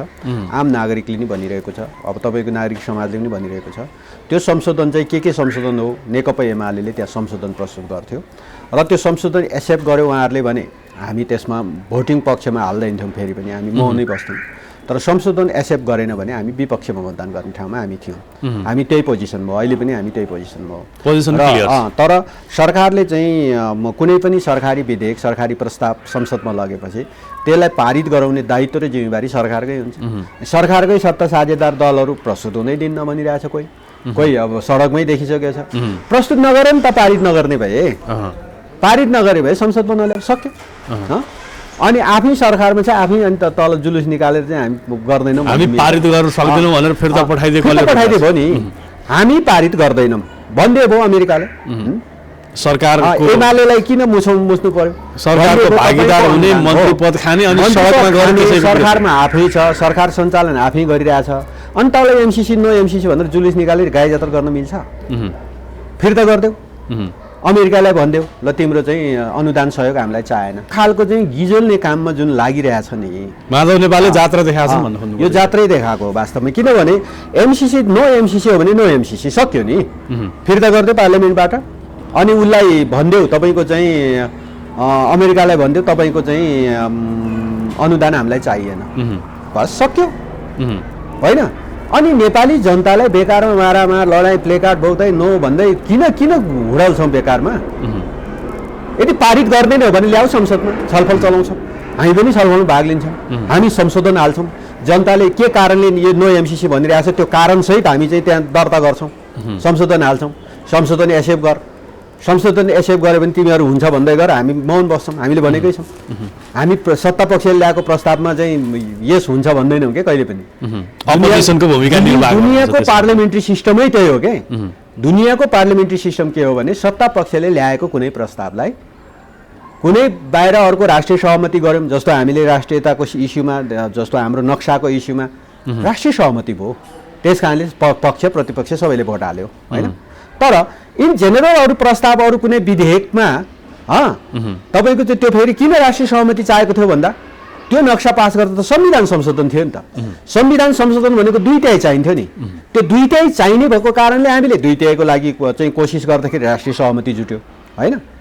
अब त्यो एउटा राष्ट्रको चाहिँ सिमानासँग जोडेको। तर हिजोको दिनमा नेकपा एमाले जसरी एमसिसी पास गर्नुपर्छ भनेर तपाईँहरूको अध्यक्ष र तत्कालीन प्रधानमन्त्री केपी शर्मा ओलीले खुलेआम कार्यक्रममा भन्ने गर्नुहुन्थ्यो, एमसिसी राष्ट्रको हितमा छ, राष्ट्रको समुन्नतिमा छ, समृद्धिमा यो ल्याइएको प्रोजेक्ट हो भनेर भन्ने गर्नुहुन्थ्यो। त्यति बेला तपाईँलाई सपोर्ट गर्ने पार्टी नेपाली कङ्ग्रेस थियो। नेपाली कङ्ग्रेसले भन्ने गर्थ्यो हामी एमसिसी पास गर्ने पक्षधरमा छौँ, जति बेला पनि हामी संसदमा पेश हुन्छ हामी यसलाई हामी स्वीकार गर्छौँ भनेर तपाईँलाई बताउन जान्छ। तर आज तपाईँहरूले ठ्याक्कै कुरो फेर्नु भएको छ। आज अझै म तपाईँलाई सम्झाउन चाहन्छु, एमसिसीलाई पार्लियामेन्टमा लिएर गएको हामीले नै हो, पार्लियामेन्टमा छ अहिले, पार्लियामेन्टमा टेबल नभएको दर्ता भइसकेको छ, पार्लियामेन्टमा टेबल भएको छैन, मतलब छलफलमा आएको छैन, छलफलमा ल्याउनु पर्छ। र हामीले त्यति बेला पार्लियामेन्टमा किन लग्यौँ? त्यति बेला हामीले त्यो एमसिसी सम्बन्धी धेरै अध्ययन पनि गऱ्यौँ, एमसिसीको जुन प्रावधान छ एमसिसी छ पार्लियामेन्टमा लग्यौँ र त्यसमा जुन छलफलबाट निस्केका कतिपय सुधारका पक्षहरू संशोधनको कुराहरू पनि गरेका छौँ। जस्तो मैले त्यसको संशोधनको कुरा गर्दा अहिले तपाईँ र मैले बोलेर संशोधन हुँदैन नि, मैले कुनै मञ्चमा गएर भाषण ठोकेर संशोधन हुँदैन नि, कसैले सामाजिक सञ्जालमा फेसबुकमा अथवा सामाजिक सञ्जालमा स्ट्याटस लेखेर संशोधन हुँदैन नि। संशोधन हुने थलो नै त्यही पार्लियामेन्ट होला नि त। त्यसो भएको हुनाले हामी के उठ्यौँ भने हामी पार्लियामेन्टमा लिएर जाउँ, त्यसपछि पार्लियामेन्टमा हाम्रो प्रमुख सचेतक मार्फत हामी संशोधनको बुँदाहरू दर्ता गर्थौँ। जनताले जुन अहिले भनिराख्नु भएको छ तिनै बुँदाहरू होला, त्यो दर्ता गर्थौँ। दर्ता गरे पछाडि जुन सरकारले प्रस्तुत गरेपछि सरकार पक्षले के भन्छ भन्दाखेरि यो चाहिँ यो एमसिसी सम्बन्धी यो प्रस्तावमा होइन, अब सत्ता पक्षकै सांसदले चाहिँ त्यहाँ संशोधन हालेपछि होइन यो संशोधन चाहिँ हामीले स्वीकार गऱ्यौँ भनिन्छ। त्यो हजुर पार्लियामेन्ट्री सिस्टममै त्यही हुन्छ, हामीले स्वीकार गऱ्यौँ यो संशोधन भन्ने हुन्छ। अब संशोधनमाथि संशोधन अरू कसैको होला, स्वीकार गर्ने नगर्ने पार्लियामेन्टकै कुरा हुन्थ्यो, तर हामीले त्यो संशोधन स्वीकार गर्थ्यौँ र स्वीकार गरेर पारित गर्थ्यौँ। हजुर संशोधन सहित पारित गर्ने ठाउँमा उभिएकै कारणले हामीले त्यो ठाउँमा पुर्याएका हौँ। र अहिलेको सत्तापक्ष जात्रा देखाइरहेछ, ए बाबा पार्लियामेन्ट प्रस्तुत गर न, एमाले संशोधन हाल्छ त्यसमा। हजुर एमाले संशोधन हाल्छ, जनताले भनिरहेकै छ यो चिजमा संशोधन हाल्नुपर्छ भनेर भनिरहेकै छ, एमाले संशोधन हाल्छ। संशोधन हालेपछि उहाँहरूले यो संशोधन हामी स्वीकार गऱ्यौँ भन्छ उहाँहरूले। ओके ठिक छ हामी चुप लाग्दिन्छौँ, उहाँहरू हुन्छ भनेर टुङ्ग्याउनुहुन्छ, हामी त्यसमा पनि भोट हाल्दैनौँ है। त्यसपछि पनि मैले अघि नै भने दुनियाँको पार्लियामेन्ट्री सिस्टममा सत्ता पक्षले ल्याएको कुनै प्रस्तावमा विपक्षीले भोट हाल्दैन, हाल्दैन। हजुर अब हामी त्यसपछि पनि भोट हाल्दैनौँ, हामी मौन बस्छौँ। तर कुनै पनि बुँदा संशोधन गरेन भने हामी हुन्छ भन्छौँ, हामी हुँदैन भन्छौँ, हामी भोट हाल्दैनौँ। हिजोसम्म त हुन्छ विपक्षमा भनेको भोट तपाईँहरू हाल्छौँ भने हिजोसम्मको कुरा मैले भने नि तपाईँलाई अघि नै सम्झाएँ नि कि हिजो हुन्छ किन भन्दै थियौँ, किन पार्लियामेन्टमा लगेका थियौँ भन्दा संशोधन सहित पारित गर्न लगेका थियौँ नि। हामी त त्यो पारित गर्छौँ, संशोधन गर्छौँ। मैले अघि नै भने तपाईँ र म बोलेर संशोधन हुँदैन, संशोधन हुने थलो नै पार्लियामेन्ट हो नि। मैले चर्कोले घाँटी फुलाएर चाहिँ तपाईँ कतै एउटा स्टेजमा गएर भाषण ठोकेर संशोधन हुन्छ? संसदबाट अनुमोदन संसदबाटै हुनु पर्यो नि त संशोधन। अनुमोदन संशोधन हुने थलो नै संसद भएपछि अनि हुने थलो त त्यही होला। त्यस भएको कारणले के संशोधन आरोप के लाग्छ भने क्याबिनेटबाट त्यसलाई अनुमोदन गर्ने जुन प्रस्तावमा सम्झौता गरेको नेकपा एमाले हो भनेर तपाईँहरूलाई आरोप लाग्ने गर्छ। अब एमसिसी कोही पानीमाथिको ओबानो नबने हुन्छ, कसैले यहाँ जुलुस ननिकाले हुन्छ। त्यसका सबै भागीदार छन्, सबै दल भागीदार छन्। हामी पनि के भागीदार हो भने हामी यसलाई संशोधन सहित पारित गर्छौँ भन्ने हामी त्यो पक्षमा, अहिले पनि त्यो पक्षमा हो। हामी फेल गर्नुपर्छ, केही हुँदैन, यो खराब छ, त्यो पनि भनिरहेको छैन। त्यहाँ रहेका कतिपय प्रावधानहरू नेपालको सार्वभौम सत्ता, नेपालको संविधान, नेपालको स्वाधीनतासँग कहीँ प्रश्न उठ्छ कि कहीँ त्यसलाई होच्याउने खालको छ, त्यस्तो देखिएको छ, त्यस्ता चिजहरू संशोधनसहित जान्छौँ। हामी अहिले पनि त्यही पक्षमा छौँ। हामी तपाईँको चाहिँ पारित गर्नुहुन्न, हामीले कहाँ भनेका छौँ? हामीले संशोधनसहित पारित गर्छौँ, हामीले यही भनेका छौँ। त्यसो भएको हुनाले तपाईँको चाहिँ संशोधनसहित अहिलेको सरकार आएन भने हामी विपक्षमा मतदान गर्छौँ, प्रष्ट छ होइन। संशोधनसहित आएछ भने पनि, हामीले हालेको संशोधन स्वीकार गरेछ भने पनि हामी पक्षमा मतदान गर्दैनौँ, फेरि पनि मौन बस्छौँ। हामी सधैँ स्वतन्त्र न्यायपालिकाको दुहाई दिने र लोकतान्त्रिक विधि र पद्धतिको दुहाई दिने, आफूलाई बडो लोकतान्त्रिक पार्टी हो भने नेपाली कङ्ग्रेस यति बेला न्यायालयमाथि हस्तक्षेप गरिरहेको छ। यसका पछाडिको भित्री कारण भनेको यो प्रचण्डले डोर्याएको बाटोमा शेरबहादुर देउवा हिँडिरहेछन् भनेर भन्छन्। अब तपाईँलाई के लाग्छ? प्रचण्डजी चाहिँ यो मुलुकको राष्ट्रिय राजनीतिको एउटा अस्थिर पात्रको रूपमा उहाँले आफूलाई चित्रित गर्नुभयो। जहाँनेरि अस्थिरता सिर्जना गरे पछाडि त्यही त अब के विपत्ति के महाविपत्ति हुँदै छलाङ अनि अनेक खालको सूत्रहरू, अग्रगामी छलाङ होइन, त्यही त सङ्लो खोलामा धमिलो बनाएपछि माछा पाइन्छ भन्ने जुन सूत्र छ उहाँको, मैले त्यही भएर भनेको त्यहाँ अब माछा पाइँदैन, अब भ्याकुत्व पाउन सक्छ, भ्याकुत्व पनि पाउँदैन। अब धेरै स्थिति अगाडि बढिसकेको छ। त्यसो भएको हुनाले यसरी चाहिँ तपाईँको चाहिँ धमिलो बनाउने, यसरी जुन खालको चाहिँ राष्ट्रिय राजनीतिलाई गिजुल्ने खालको चाहिँ उहाँको चाहिँ जुन भूमिका रह्यो, त्यसमा नेपाली काङ्ग्रेस पनि अब मुछ्यो। नेपाली काङ्ग्रेस मुछेको, उसले आफ्नो छवि जुन छ नि नेपाली काङ्ग्रेसको पुरानो इतिहास भएको लोकतान्त्रिक पार्टी हो होइन, त्यो छवि चाहिँ उहाँले गुमायो। अब नेपाली काङ्ग्रेसले गुमायो र लोकतन्त्रलाई नेपाली काङ्ग्रेसले अब नेतृत्व गर्न सक्दैन र न्यायपालिकामाथिको हस्तक्षेप अहिले होइन नि त, पटक पटक गरेको छ नि त नेपाली काङ्ग्रेसले। पहिला नेपाली काङ्ग्रेसको बोनाफाइड टिकट होल्डर, सदस्यता होल्डर मान्छेहरू राखेर काम गराउँथ्यो, नियुक्ति गरेर काम गराउँथ्यो हिजो काङ्ग्रेसको होल्ड हुँदाखेरि। पछि अलिअलि त्यस्तो भएन भने हस्तक्षेप गरेर, खबरदारी गरेर अनि काम गराउने, अनि परमादेश त्यही तरिकाले गराएको होइन। अब त्यस पछाडि यदि अब आफ्नो भनेअनुसार गरेन भने अनि त्यस पछाडि महाभियोग वा कारबाहीको दण्ड देखाएर अनि त्यसपछि तर्साउने। अब हिजो विगतमा पूर्व प्रधान न्यायाधीश सुशीला कार्कीलाई त्यही गर्नु होइन, अनि अहिले चोलेन्द्रमाथि त्यही आछ। त्यसैले लोकतन्त्रको चाहिँ 3 पिल्लर अथवा राज्य सञ्चालनको 3 पिल्लर तपाईँको चाहिँ न्यायपालिका, स्वतन्त्र न्यायपालिका, कार्यपालिका, व्यवस्थापिका। त्यसैले तपाईँको न्यायपालिकामाथिको पटक पटकको हस्तक्षेप, मैले भने श्रृङ्खलाबद्ध हस्तक्षेप, र हिजो कुनै बेला तपाईँको चाहिँ भदौ 12को फैसला पनि त्यो सेटिङकै फैसला। काङ्ग्रेसले जतिसुकै कुरा गरे पनि विश्वनाथ उपाध्यायले गरेको फैसला सेटिङको फैसला, अहिले पनि सेटिङको फैसला।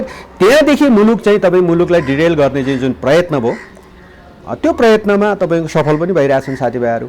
त्यसैले त मुलुक अझै पनि अग्रगति लिन सकेन। हामी द्वन्द्वमा फसिरहेछौँ, हामी चाहिँ अनावश्यक रूपमा द्वन्द्वमा फसिरहेछौँ। अलिअलि बन्न खोज्यो कि फेरि द्वन्द्वमा फसाउँछौँ हामी। त्यसो भएको कारणले तपाईँको चाहिँ यो न्यायपालिकालाई हस्तक्षेप गरेर अनि त्यसपछि लोकतन्त्रको अनि हामी चाहिँ मसीह लोकतन्त्रको नेता हामी हौँ भनेर काङ्ग्रेसले अब भन्न सक्दैन। काङ्ग्रेसले आफ्नो लोकतान्त्रिक छवि गुमाइसक्यो। जति बेला तपाईँहरू पार्टी फुट्ने कगारमा हुनुहुन्थ्यो नेकपा, त्यति बेला प्रचण्डले शेरबहादुर देउवालाई प्रधानमन्त्री बन्न पर्यो भन्दा पटक पटक उनीहरू सरकारमा जान चाहन्थेनन्, सरकारको नेतृत्व गर्न चाहन्थेनन्, किनकि जनताले त्यो म्यान्डेट दिएका थिएनन् कि काङ्ग्रेसलाई। 5 वर्ष तिमीहरू प्रतिपक्षको भूमिका निर्वाह गर संसदमा भनेर पठाएको पार्टी नै हो काङ्ग्रेस त। प्रचण्डको आग्रहमा, प्रचण्डको लगावमा अथवा प्रचण्डले लगाएको लगाममा शेरबहादुर देउवा प्रधानमन्त्री बने। त्यो बनिसके पछाडि आजको दिनमा जुन किसिमका घटनाक्रमहरू, जुन किसिमका क्रियाकलापहरू, राजनीतिक घटनाक्रमहरू अगाडि बढेका छन्, यसले गर्दा मान्छेहरूले के टिका टिप्पणी गर्छन् भने प्रचण्डको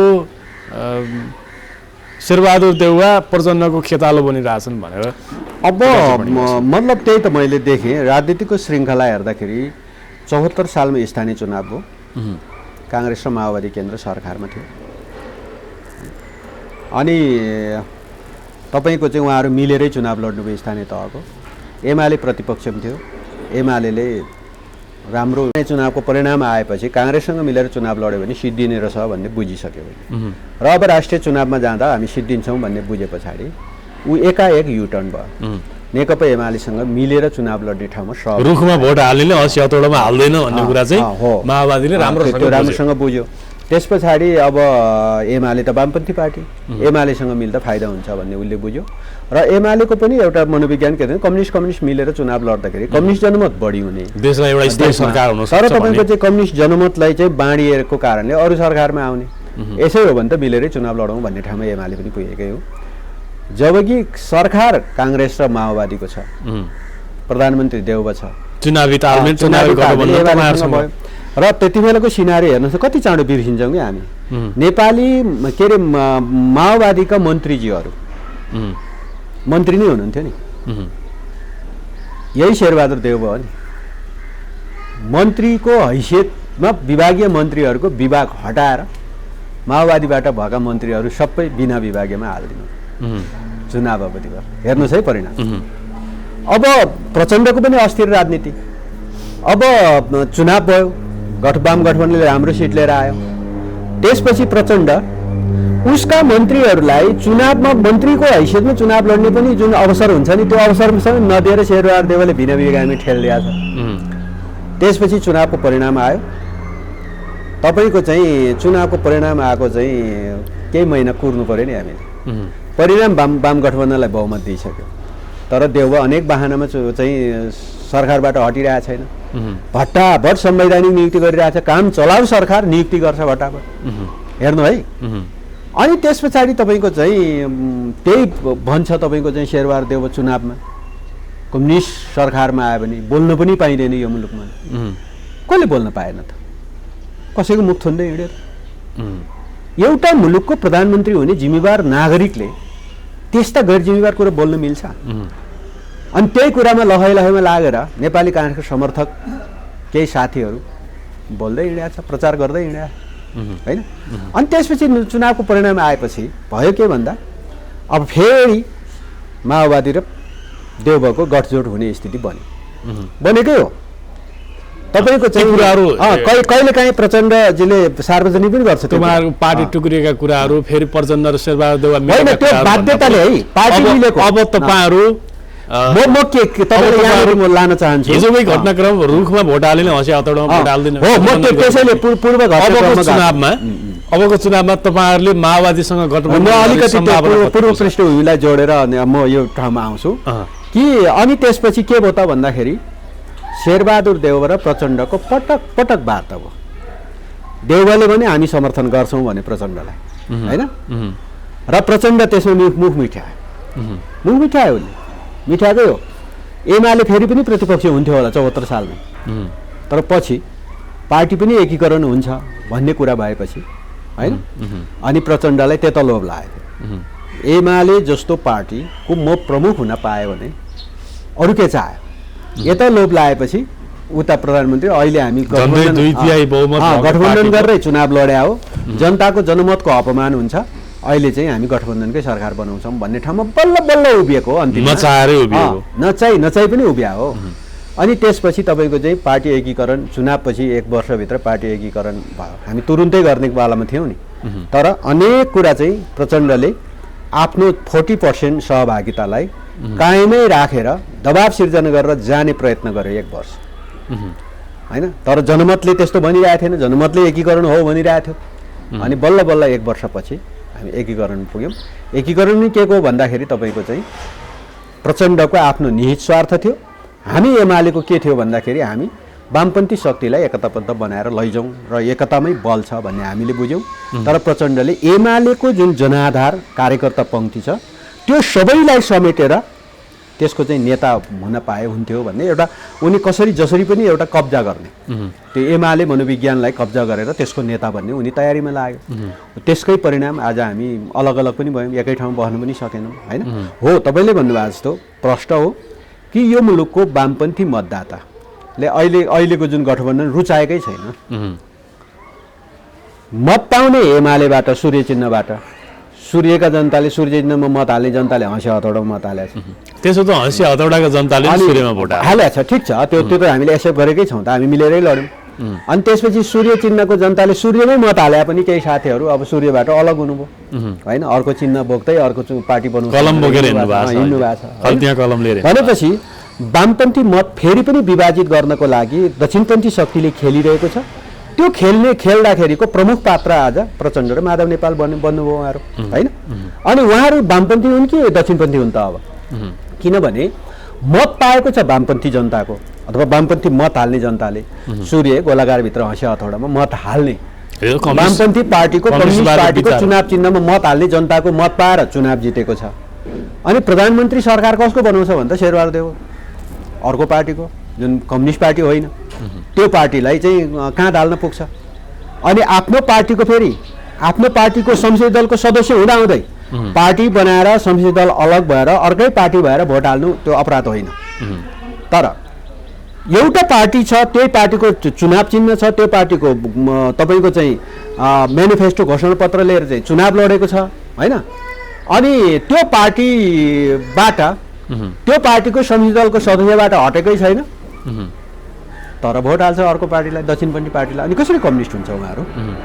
त्यसैले हो, कम्युनिस्ट जनमतले, वामपन्थी जनमतले, जो कम्युनिस्ट पार्टीमा भोट हाल्न चाहने जनमतले अहिलेको गठबन्धन एक्सेप्ट गरेकै छैन।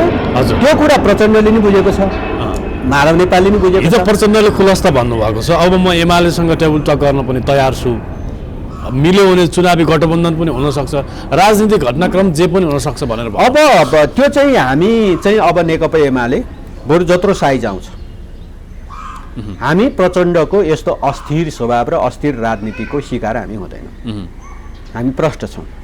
किनभने प्रचण्डजीले चाहिँ यो मुलुकलाई नै गठबन्धनभित्रका दुईटा दल, विशेष गरी समाजवादी माधव कुमार नेपालको दल र माओवादी गठबन्धनमै चुनाव लड्न चाहन्छ र उनीहरूलाई प्रष्ट रूपमा थाहा छ कि काङ्ग्रेससँग मिलेर चुनाव लड्दै गर्दा काङ्ग्रेसका जनताले रुख छोडेर हामीलाई भोट छोडेर उनीहरूलाई भोट पनि हाल्दैन। अनि जुन तपाईँको चाहिँ उनीहरू जुन काङ्ग्रेससँग मिलेर चुनाव लड्ने भएपछि तपाईँहरूले बाहिर अब गठबन्धनमा नजाने एक्लै चुनाव लड्छ भने पनि भित्रभित्र मनसा त तपाईँहरू पनि गठबन्धनमै यस्तो हामी प्रष्ट छौँ। चुनावी तालमेल त तपाईँ सत्ता र शक्तिमा पुग्नका लागि यति कुरामा प्रष्ट जोसँग पनि गठबन्धन गर्न तयार हुनु। हामी जत्रो साइज हुन्छौँ हामीलाई स्वीकार्य छ, जनताले हामीलाई जुन साइजमा राख्छ स्वीकार्य छ। हाम्रो अहिलेको सबै तथ्याङ्क आकलन हेर्दा जनताले हामीलाई फेरि सरकारमा पुर्याउँछ, बहुमतमा पुर्याउँछ, हामीलाई थाहा छ होइन। र हामी जनतासँग 2/3 माग पनि गरिरहेका छौँ, 2/3 दिनुहोस्, किनभने न्याय क्षेत्र सुधार्नुपर्छ, न्याय क्षेत्र नसुधारिकन मुलुक बन्दैन भन्ने कुरामा हाम्रो निष्कर्ष हो। त्यसैले जनतासँग 2/3 माग पनि छ, तर जनताले नेकपा एमालेलाई बहुमत दिन्छ, यो कुरामा हामी ढुक्क छौँ। 2/3 बहुमत दिन्छ, यो कुरामा हामी ढुक्क छौँ। तर अब गठबन्धनको जहाँसम्म कुरा छ, हामी एक्लै चुनाव लड्न तयार छौँ, हामी एक्लै चुनाव लड्न तयार छौँ। हामी कोही आएन भने अनि हामी चाहिँ कोही आएन भनेर अनि पूर्व हात राखेर बस्छौँ त? नेकपा एमाले जतिको पार्टी हामी चुनाव लड्छौँ, हजुर, हामी एक्लै चुनाव लड्छौँ। तर नेकपा एमाले अगुवाई गरोस्, त्यसको पछि हामी उभिन तयार छौँ भनेर कुनै पार्टीले भन्छ भने हजुर हाम्रो लाइनमा नउभियो भनेर खेद्छौँ त? खेद्दैनौँ नि, हजुर, उहाँहरूलाई पनि साथमा लिएर जान्छौँ। को उभिन मन लाग्छ आउनु पर्यो। जहाँसम्म प्रचण्ड र चाहिँ तपाईँको चाहिँ माधव नेपालको कुरा छ, उहाँहरूले एमालेसँग होइन के नेपाली जनतासँग माफी माग्नुपर्छ। हजुर, नेपाली जनताको जनमतको विरुद्ध उहाँहरू जसरी उभिनु पनि हो त्यो कुरा, त्यस कारणले नेपाली जनतासँग माफी माग्नुपर्छ। त्यसपछि के गर्ने भन्ने कुरा त्यसपछिको कुरा हो, अहिले नै हामी यसै भन्न सक्छौँ। हजुर। एमसिसीको विषयलाई लिएर गठबन्धन सरकारको गठबन्धन टुट्छ कि भन्ने सम्भावना पनि बढेको थियो, किनकि गठबन्धनका दुई राजनीतिक दल समाजवादी र माओवादी उनीहरू एमसिसी पास नगर्ने पक्षमा उनीहरूका कार्यकर्ताको दबावको कारण पुगेका थिए र सम्भावना के बढ्दै गएको थियो नि काङ्ग्रेस र एमालेको संयुक्त सरकार बन्छ कि भन्ने सम्भावना पनि बढ्दै गएको थियो। यो बिचमा अब हिजोको चाहिँ जुन किसिमको चाहिँ महाअभियोग लगाइएको छ, दर्ता गरिएको छ, त्यसले गर्दाखेरिमा अब यो सम्भावना कतिको रहन्छ? यसमा शङ्कै नगर्नुहोस्, हामी निर्वाचनपछि जनताले बहुमत पुर्याएपछि मात्रै सरकारमा जान्छौँ। हामी कुनै सरकारमा सहभागी हुँदैन। हामी सरकारको नेतृत्व गरिरहेको पार्टी अनि अरूले नेतृत्व गरेको सरकारमा सहभागी गरेर संयुक्त सरकार, यस्तो कल्पनै हुँदैन। कल्पनै हुँदैन। निर्वाचन हुन्छ, निर्वाचन मार्फत नेपाली जनताले बहुमतमा पुर्याउँछन्, हामी सरकार बनाउँछौँ। र अहिले चाहिँ कुनै सरकार संयुक्त गठबन्धन समाजवादी र माओवादी प्रतिपक्षमा पुग्ने, काङ्ग्रेस र एमाले सरकारमा हुँदैनौँ। काङ्ग्रेसले एक्लै चलाउँछ। तपाईहरु सरकारमा जान चाहनुहुन्न? यो प्रश्न हो। काङ्ग्रेसले एक्लैले चलाउँछ। यदि उहाँहरू चाहिँ सरकारमा बस्दिन भनेर बाहिर निस्किन्छ भने काङ्ग्रेसले एक्लैले चलाउँछ। अब 4 जना न्यायाधीश र सभामुख विरुद्ध तपाईँहरूले महाअभियोग लगाउनुहुन्न? हामी छलफल गर्नमा छौँ। जस्तो हामी चाहिँ अरूले के गरे त्यही गर्नुपर्छ त्यस्तो मानसिकता पनि हाम्रो होइन। हामी चाहिँ तर चर्चा आइरहेको छ 4 जना न्यायाधीश र सभामुखलाई काउन्टर अट्याक गर्ने महाअभियोग दर्ता गर्ने, हाम्रो 36% मत पनि छ, त्यो तर्फ छलफल छ। हामी भनिरहेका पनि छौँ, मैले पनि भनिरहेको छु होइन, हाम्रो पार्टीले भनिरहेको छ। हामी त्यो तर्फ पनि जान सक्छौँ, सम्भावना त्यो पनि छ। तर जहाँसम्म हामीले चाहिँ संवैधानिक मर्यादा र तपाईँको चाहिँ होइन कानुनी ड्युटीहरू, संवैधानिक ड्युटीहरू हुन्छ, त्यो ड्युटीलाई समाप्त हुने ढङ्गले हामीले चाहिँ त्यस्ता खालका गतिविधिहरू एकैचोटि यो जुन शैलीमा अहिले प्रधान न्यायाधीशमाथि आयो त्यस्तो शैली चाहिँ हामी अपनाउँछौँ। त्यो शैली अपनाउनु भयो भने फेरि राष्ट्रपतिमाथि महाअभियोग दर्ता हुन सक्छ। हामी जे गर्छौँ हामी सोचेर सम्झेर राम्रो विश्लेषण गरेर जनतालाई जानकारी गराएर। हुन्छ, अमूल्य समय दिनुभयो, धेरै धेरै धन्यवाद। हजुर, धन्यवाद।